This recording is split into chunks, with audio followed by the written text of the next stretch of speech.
Have you been informed by your Harley-Davidson dealer that your Harley must return to the garage for a recall?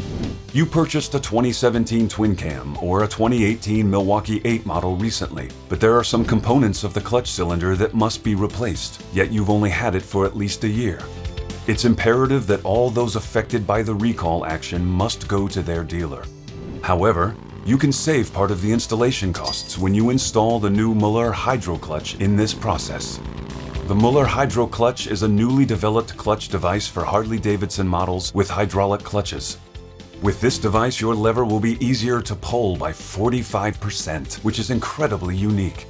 Your Hydro Clutch is installed invisibly and is maintenance-free. It goes along with an easier dosage. It's like power steering for your fingers. Talk to your dealer about the new Hydro Clutch, or for more information, go to www.m-motorcycle.de to save some money for assembly.